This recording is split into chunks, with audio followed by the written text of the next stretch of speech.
So that's boxing at its finest right there. You heard it. They said it. Make that bet. Everything on the line.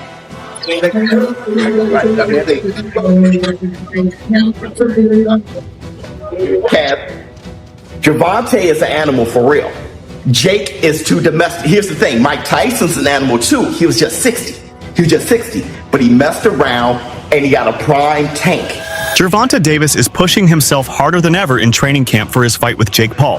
His sessions are brutal, filled with non-stop sparring, explosive pad work, and intense conditioning. Surrounded by top coaches, Tank's focus and aggression show he's preparing to prove real boxing power beats celebrity hype.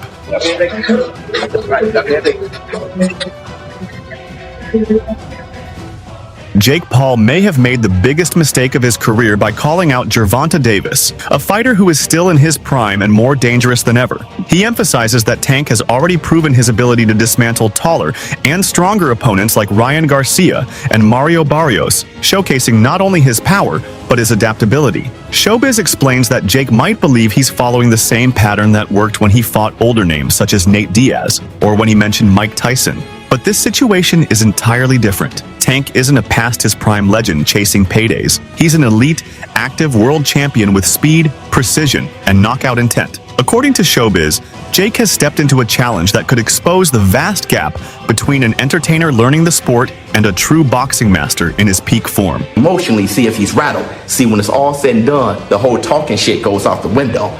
Jake's scared. And let me tell you this, too. I looked at that, I'm sizing them up. I'm looking at Tank and Jake, and I'm looking at him. Tank can reach him too. He reached Ryan Garcia.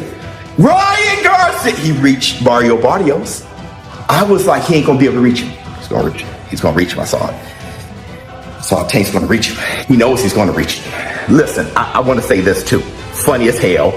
Before I say all this, Alicia Bumgardner, shout out to you, girl. I couldn't believe out of all the women to be the first one to do 3 minute, 12 rounds is Alicia Bumgardner. And I really know if I have a great endurance, great stamina, and she's doing this shit.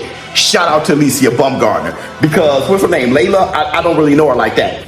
But she looks like she ain't rattled by Alicia. So that's a perfect dance partner for that. Try to drag Alicia Bumgardner into lake water, see what's going on with that. Shout out to Alicia Bumgardner. But let's get back to Tank.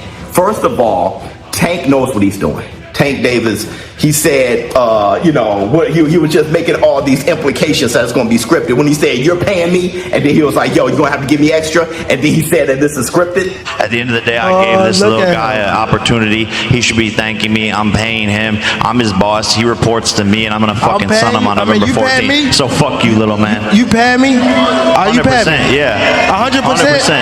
100%. Facts? Correct. Yes? Correct? Correct. I'm your daddy.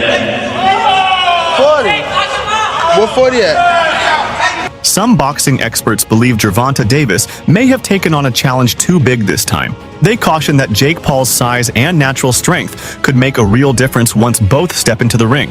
While Tank's speed, timing, and knockout power dominate smaller divisions, moving up to fight someone heavier could test his limits. Analysts emphasize that weight classes exist to ensure fair matchups, and crossing those lines can be hazardous. Even with Tank's elite skills and killer instinct, facing Jake Paul, a naturally bigger and physically stronger opponent, introduces a new level of risk that shouldn't be underestimated. All of a sudden, we want to know who will win in this fight, Jake Paul or Tank Davis. It's a legit question, and I actually want to really hear your thoughts on who do you think is going to win, because I know what Vegas is saying, but I want to know what you think. You got personally, I think Tank too little, bro.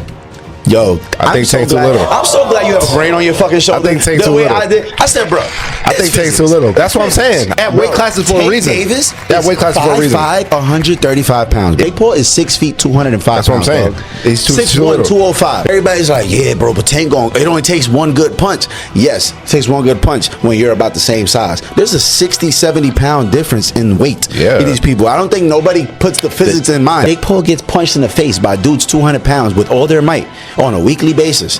135 pound puncher, bro. If y'all remember the Mayweather versus Conor McGregor fight, Conor walks around like 180 on the regular. He's like 5'9", 180. Mayweather's like 5'7", 145. That 30 pound difference, bro. If you remember that fight, Mayweather was putting mittens on Conor.